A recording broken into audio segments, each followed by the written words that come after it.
And I'm Giselle, as you know, and I have a guest. I'm a guest to Natasha Muhammad, and there's the bird. They're making yeah, themselves known as well. yeah. We're gonna ask Natasha because I love her house. Like she decorated her house like beautiful. She is American woman. She didn't know about Rwandan culture. Like she didn't know anything about Imigongo. She didn't know about something we know as Rwandan people, and she just chose to decorate her house with everything like Rwandan culture. I can call that. Mhm. So I have few questions Okay.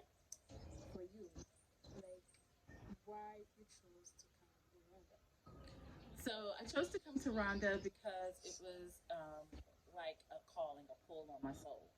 Um, and initially, I saw the Muhammad's. They did their.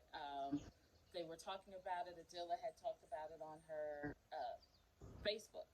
And so, in her travels here and all of that. And sometimes I find that when you're so against something, she had asked, why would you live in America and all of this stuff? And I said, because it's home.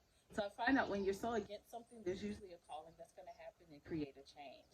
So it was a calling, there was a dream. I'm not going to go into full details, but I dreamed Rhonda before I saw Rhonda.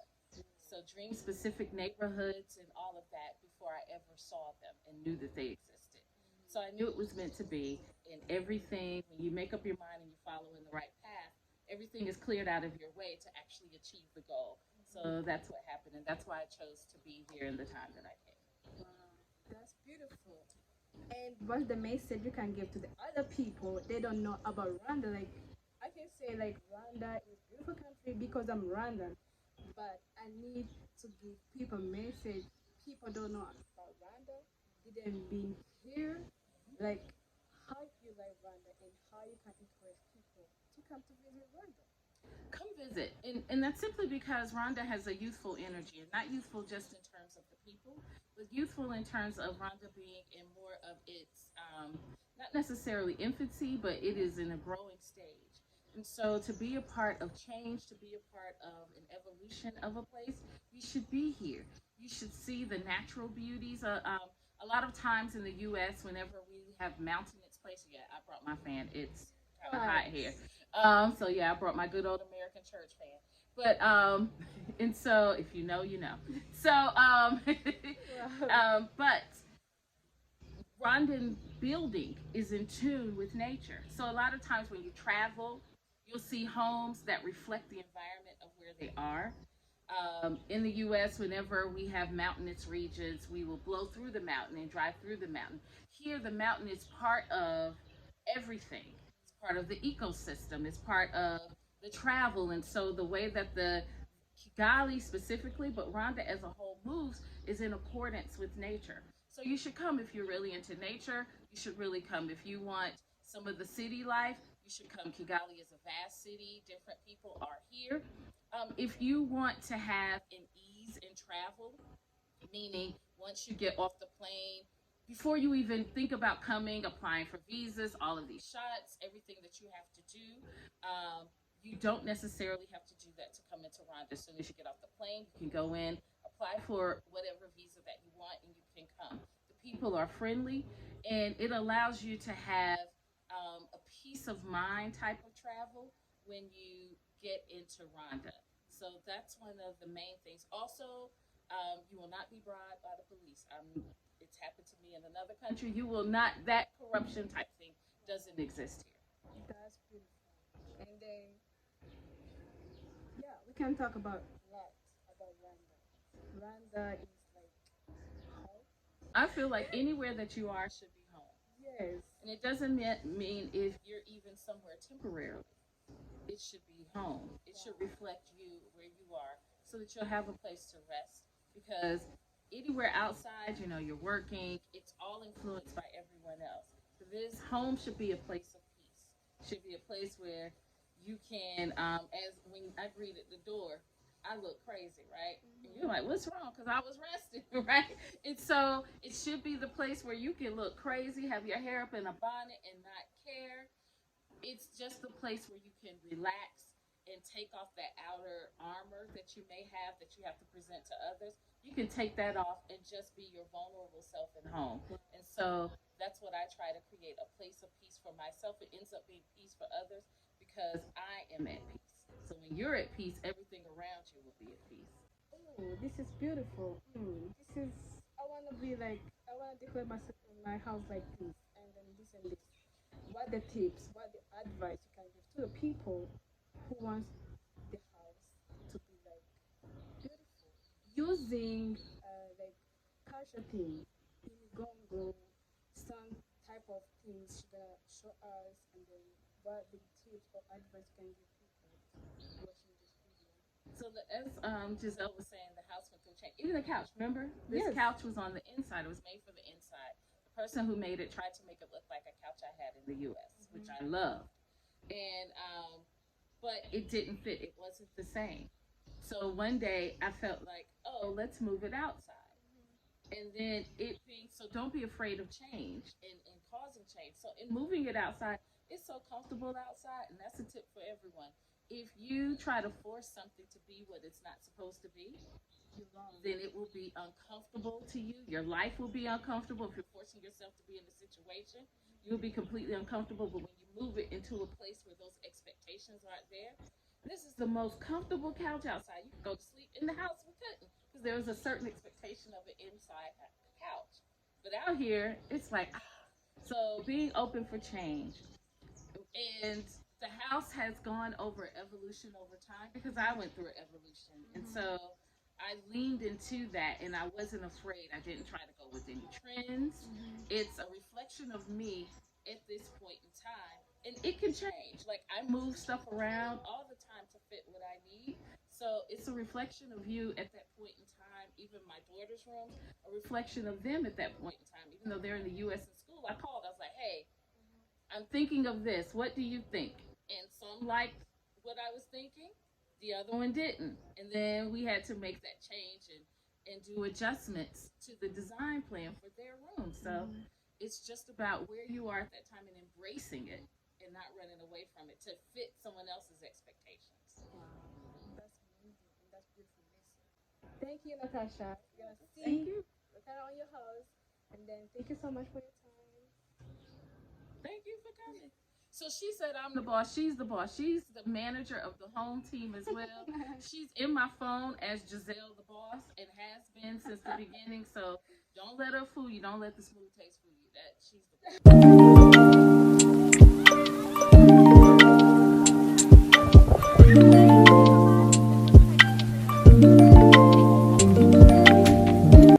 Welcome in. Come on in. Thank you.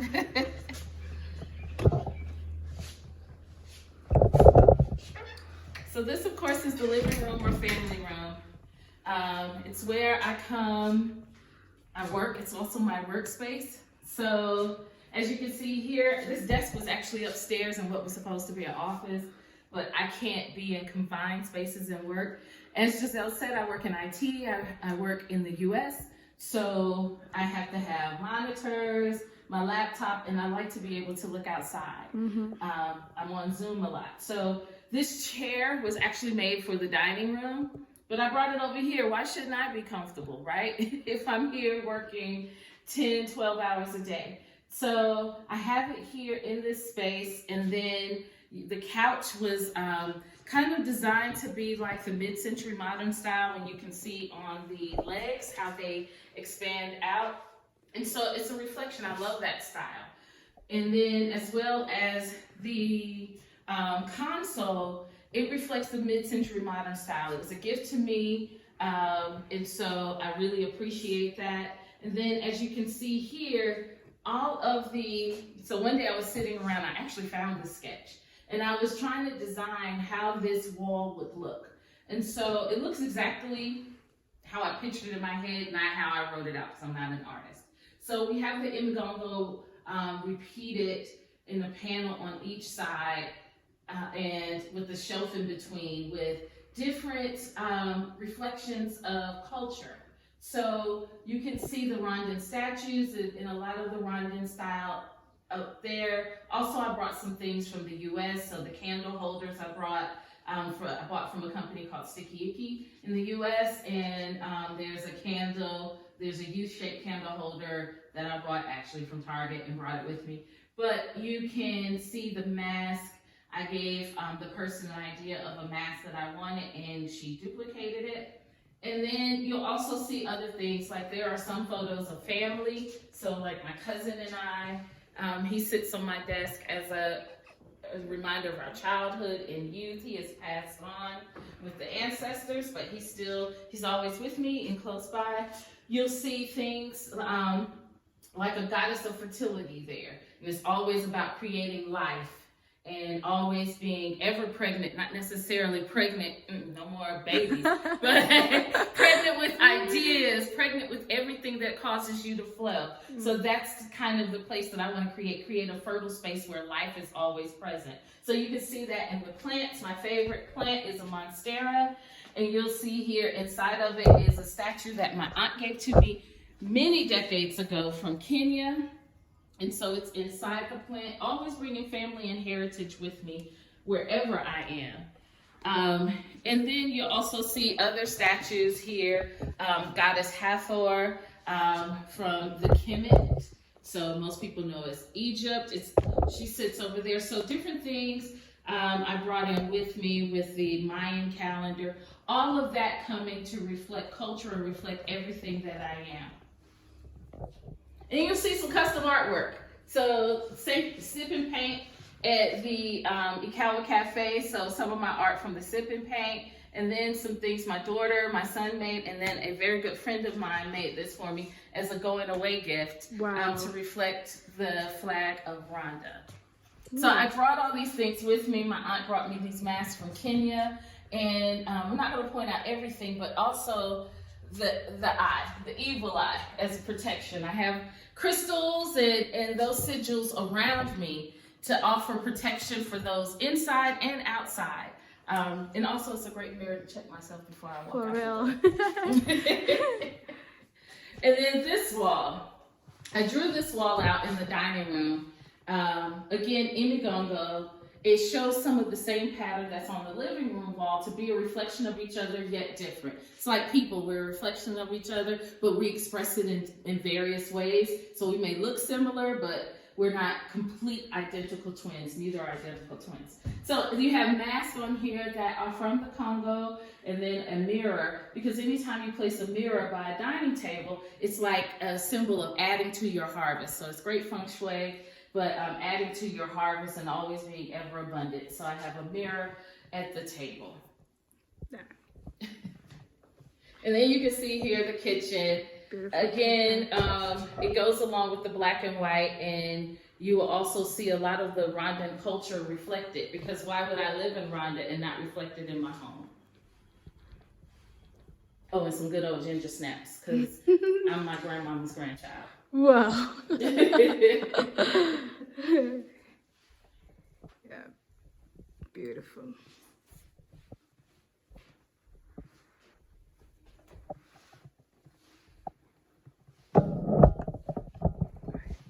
So then you're going to go on into, you're going into what I call my mom's suite. We'll turn on the lights so you can see.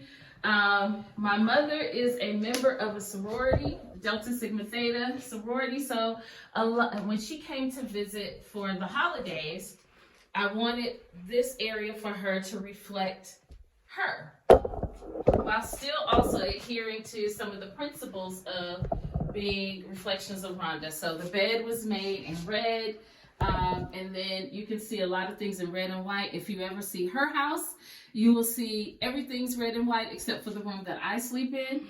But everything. I even brought over a watch of hers that has her sorority engraved in it. And then she sent me with her PhD. She wanted it in her room, so she's Dr. Gloria Kirby Green, got her PhD in 1998. But you'll also see other things here. So these were given to me from a friend that is from Nigeria. So this was many years ago, so I put those in here.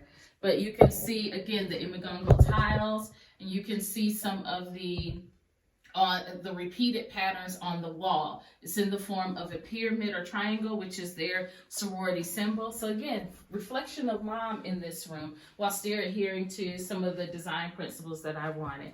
And then there's a very beautiful picture of my mother. You know, my grandmother passed away when I was 2, so it's showing that she's always with my mother. So I wanted my mother to see that.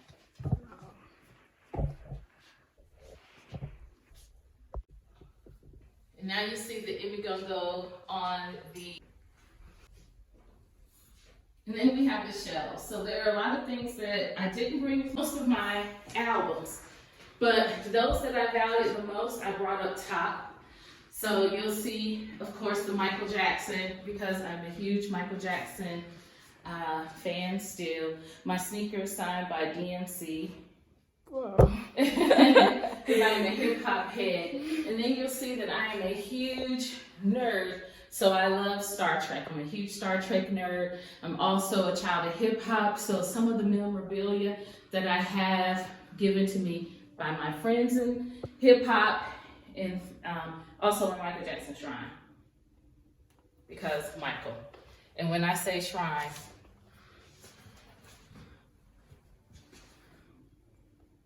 I mean shrine. Okay? Michael Jackson. Wow. So yes. That's Michael Jackson's face. Just also see other reflections of family, all of that here. One of the things that ever got me into studying history, I used to want to be an archaeologist, was the Terracotta Army. When I found out about them, I think I was 9 maybe. And so these are some that were brought to me from China, from a co-worker friend that lived there. And then of course, things from Kemet. So all different reflections of me and my children. And also I'm in my own sorority, so I have a little area for the Sigma Gamma Rho Sorority Incorporated showing as well. So now, yeah, you're entering into the suite for both my daughters. Wow. So this is my daughter Sunny's room. And both of them are very much BTS fans, but they reflect themselves, sisters reflect themselves in different ways. I have 3 children, 2 daughters and a son. And so Sunny's room is a lot brighter. That's who she is. She and Nori actually share a dorm room, and they have their different sides reflected in their dorm room. And so Sunny's very much into yoga. So I wanted this area over here by the windows to be a Zen space, and she can place her yoga mat out here. She loves everything pink and orange. So she can place her yoga mat out here and do her yoga poses. And she's the only one with a traditional closet. Wow.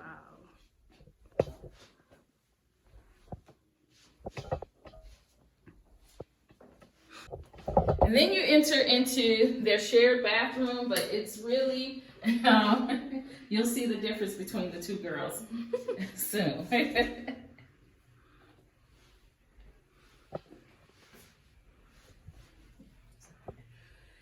And this picture was actually sketched by Nori, so I tried to put her up on the wall here. She drew that? Mm-hmm. She's going to school. She graduates in May with a degree in game design, but she's also choosing art as a minor. So I have one wall downstairs that's going to be dedicated to all the art that she's created, but this is her. She drew that. Wow. And then you see the difference in her room. Nori's a Scorpio, Sunny's a Pisces. Nori's all black everything. And I basically left the room the way she left it when she came for the holidays. So everything's black. Everything's black. Mm-hmm. And then she has a very distinct type of goth style. And so you'll see a lot of skulls, a lot of, so I read tarot cards. Both my daughters do as well. So her own personal tarot card, but you'll see skulls and things like that. You'll see this crystal. It is a aura quartz. I have another version of it in my room, and she loves music. Demi Lovato, BTS, as you can see reflected here. They are both BTS Army. So yes, you'll see all of the reflections of her in this room. We put up those iridescent stickers to just kind of add to the ambiance. At night you can see it kind of reflects. Yeah, for real. I love this room. When you close the doors, when you close the curtains, pitch black. It's black. Well, she saw Sunny's reflection of BTS in her room, and then Nori's. This is actually sunburned, so it used to be very, very dark. Even clothes is black, y'all. And this is her safe and comfortable space, so we wanted to make sure that everything for her represents her, everything for Sunny represents Sunny, and not what everyone would think. And that actual vase is in the shape of a coffin. So if you know anything about Scorpio, it's ruled by Pluto, which is the planet of death and transformation. So a lot of people get scared by these things, but it's all about the symbology of it, and it's all about transformation, going into a still state so that you can be transformed into something new. And anytime you see the skull, it's all about knowledge. So she surrounds herself with knowledge everywhere. And if you know Nori, you know that to be true. Yes. Okay. And so this is my room. This is the main bedroom. I guess that's what they call it. Yeah. But as you can see master here, bedroom. You can see here. See, in the U.S., we don't like the word master. Really? Why? Yeah, because master has a connotation from slavery, and you had someone over you that was basically your overlord. Wow. Or a master. And so this is the main bedroom.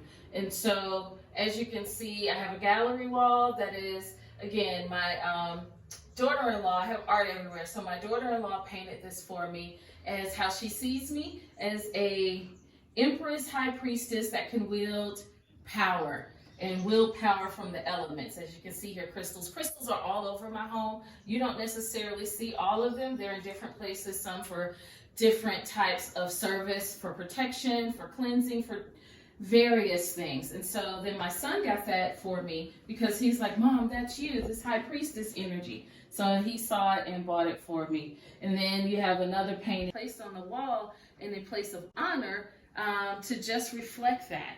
And so again, everything in your home should reflect all the different pieces of you and all the different parts of you. And one of the things about Rwandan culture is that it's extremely rich, and Rwandans love their culture. And so I wanted to also show my love for the culture by having painting on the wall, but also a musical instrument as a tie between Black Americans and Rwandans. Wow. So a lot of times people get scared by different things like bringing different parts of nature together, different herbs together. And they think, oh, it's witchcraft, it's all of that. And they use those things to try to scare you.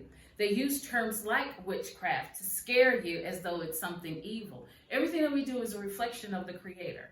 And so if the Creator gave us herbs to come together as medicinal purposes, then that's what we do. If they gave us herbs to come together as aromatic, meaning that you're able to increase your energetic level by smelling something, then that's what you should do.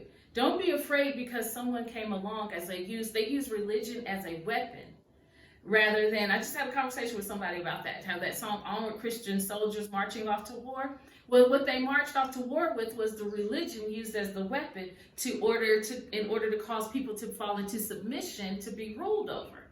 And so you see all about herbs and bringing those different things together in Bible, Quran, all different forms of the Abraham religions, but in any other. And so I create fragrances, I create different things from herbs, and I bring it together with the power of the Creator to do so in order to manifest different things. So to have sleep, I use the sacred space spray. To have beautiful sleep, I actually have what I call a mojo bag in my pillow, which is filled with lavender. I created it with lavender, chamomile. I'm trying to remember all of them. I can show you all my drawer of herbs, but I created it for myself to have very good and valuable sleep. So when I get up in the morning, I'm feeling refreshed. And so those are the things that I keep around me and that I do. And I'm not afraid to say it, show it, and display it. That's all part of me. And I try to teach others as I go along so that we're not all caught up in our separation syndrome. You know, Africa is brought up in 54 different countries, but really it's all one, and no one looks at the all one continent and the oneness of it all. So I try to do that in terms of spirituality and the oneness of everything and coming together and creating that. And so that the earth becomes the sacred space, not just your bed. Reset before work, especially. But of course, I'll have it in a place that is aesthetically pleasing. Also, I'm a Taurus, so ruled by Venus, which really wants that aesthetic value of things. So I have different pillows and stuff to create the patterns. I have plants everywhere. So you want to have life in plants. In the U.S., I had over 50 plants. No, in the house. How many you have? I haven't counted because I'm creating new ones. So this is my altar. I don't mind showing my altar. Again, I have some incense burning right now, but it's where I come to pray, where I come to like center, where I come to give honor and give thanks. I give it everywhere, but I have a centralized place, a focused place. I have my picture from my parents' wedding. My mother's alive, but everyone else is deceased. And so I have them here. I talk to all of my ancestors. And then I have the La Madonna. She's there. And whenever you all look at La Madonna, she's a reflection of the women who were part of being the enslaved women who carried the families, essentially, and carried life. So she's here, and I have the altar outside as a representation of wherever I am. Look, I brought you all. They've always been anywhere in the spiritual form, but we're here now. We're back home in Africa now. So that's what having the altar outside is about. And of course, the plants. This used to be a ladder. And I got scared. I'm like, why are you using it as a ladder? But I saw it for what it could really be, and that as a place to hold plants. So I did this one Saturday. I bought another ladder, a steel one, so it's fine. That can be used whenever we have to have repairs or I hang anything. And then I repurposed this as a place to hold plants. Wow. And my granddaughter calls me Iya. And so my daughter-in-law made that for me. It's short for Iyaba, which is Yoruba for grandmother. Wow. And you have a beautiful view. Yes. Bird's eye view of the city. Wow.